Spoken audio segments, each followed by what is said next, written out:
हमारे साथ में मनोज तिवारी हैं और मनोज तिवारी से सबसे जो पहला सवाल है वो ये है कि आप लोग लगातार ये मुद्दा उठा रहे हैं कि दिल्ली में मुखबरी की जा रही है, फ़ोन टैप किए जा रहे हैं।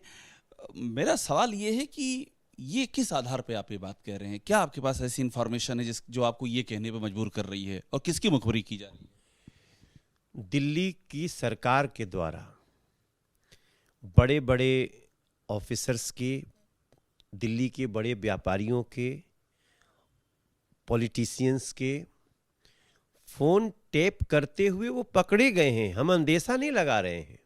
रंगे हाथ पकड़े गए हैं क्या? जी हाँ, ऐसी ये सीबीआई ने पकड़ा, एजेंसीज ने पकड़ा। पकड़ने के बाद उन्होंने इस पे एफआईआर करने की अनुमति मांगी, एलजी महोदय को अनुमति मांगी। एलजी महोदय ने मामले को संगीन और उसकी गंभीरता को देखते हुए एमएचए से मांगी। फिर उस पर काफ़ी शोध करने के बाद जब उसमें देरी हो रही थी तो हमने संसद में सवाल उठाया। मुद्दा ये है कि हर किसी को अधिकार है अपनी निजता का, ये मौलिक अधिकार है। ऐसे में दिल्ली सरकार के द्वारा एक संस्था बनाई जाती है जिसका कार्य यह है कि वो अपने डेवलपमेंट के लिए लोगों की अलग अलग लोगों की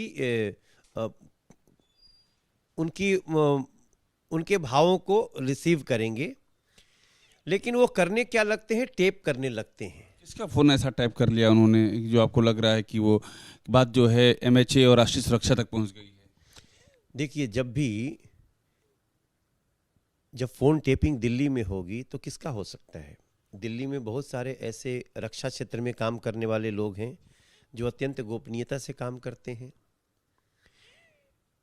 क्या दिल्ली सरकार ऐसे रक्षा क्षेत्र के गोपनीय जानकारियों को इकट्ठा करके किसी को शेयर कर रही है, देश विरोधियों को? इसकी संभावना है। यहाँ पे वैज्ञानिक क्षेत्र में रोज रिसर्च हो रहे हैं। हमारा देश सबसे पहले वैक्सीन बना करके और अपने देश के लोगों को 250 करोड़ लोगों को लगाने के बाद, 250 करोड़ डोज लगाने के बाद दुनिया के और देशों को, 142 देशों को अगर वैक्सीन दिया कि बचाया जान, तो हमारी शोध का ही नतीजा है ना। पूरा देशद्रोह का आरोप लगा रहे हैं कि रक्षा से जुड़ी जानकारियां कंप्रोमाइज की जा रही हैं। यही तो संगीन है, यही तो गंभीरता है इसकी। आप मनोज तिवारी का फोन टेप कर लो, कोई फर्क नहीं पड़ता, सांच को आंच नहीं।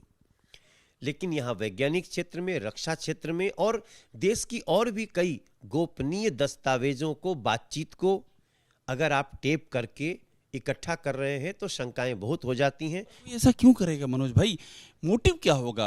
आपका फोन टेप करना एक मोटिव है कि पॉलिटिकली मनोज तिवारी क्या कर रहे हैं या मनोज तिवारी का अपना जीवन में क्या हो रहा है, लेकिन रक्षा क्षेत्र, गोपनीय जो मामले हैं उनको टैप करने का क्या मोटिव हो सकता है? आशंका तो है, क्योंकि जिस प्रकार से ये लोग अलगाववादी शक्तियों को शक्ति दे रहे हैं। पंजाब में क्या हो रहा है? आज पंजाब में खुलेआम खालिस्तान समर्थक नारे लिखे जाते हैं, लगाए जाते हैं। आम आदमी पार्टी की सरकार क्या कर रही है? एफआईआर तो छोड़िए, इनके स्टेटमेंट में उनका समर्थन होता है। वो ऐसे आतंकी घटनाओं में लिप्त लोगों के घर जाके रहते हैं। तो ये सारी चीजें जिस प्रकार से आज पंजाब में निकल के आई हैं, ये आशंका बहुत बलवती है। इसलिए इसमें सूक्ष्म जांच होनी चाहिए और जांच के बाद दूध का दूध, पानी का पानी होना चाहिए। तो एक बात मुझे और बताइए कि ये इतना आप जो बता रहे हैं तो बहुत ही, ये तो देश की राष्ट्रीय सुरक्षा से कंप्रोमाइज करने का मुद्दा है। ये एक राजनीतिक विरोधी बता रहा है, तो आपका तो राजनीतिक विरोध का इतिहास है, आप ये बात कह रहे हैं। ये हम तब नहीं कह रहे हैं जबकि हमने कोई आरोप लगाए हैं। पहले एजेंसीज ने ऐसा फोन टेप करते हुए छुप करके फोन सुनते पकड़ा है, तब उसके बाद हमको पता चला। अगर हम बिना किसी साक्ष्य के ऐसी बातें करते तो आप जो कह रहे हैं वो सही हो सकता था, मगर मैं दिल्ली का एक चुना हुआ प्रतिनिधि हूं। हमारी जिम्मेदारी है कि हम अपने दिल्ली के साथ साथ जो बातें हमारे देश को तकलीफ पहुंचाने वाली हैं उनका हम संज्ञान लें। मनोज तिवारी हैं, बहुत ही बड़ा आरोप लगा रहे हैं और इनका सीधा कहना है कि राष्ट्रीय सुरक्षा से जुड़ी जो जानकारियां हैं उनको टैप किया गया है और उनको फिर शेयर किया गया है और इस मामले की बहुत ही गहन जांच होनी चाहिए, इसकी मांग कर रहे हैं। कैमरामैन मोहित के साथ अभिषेक उपाध्याय, एबीपी न्यूज़, दिल्ली।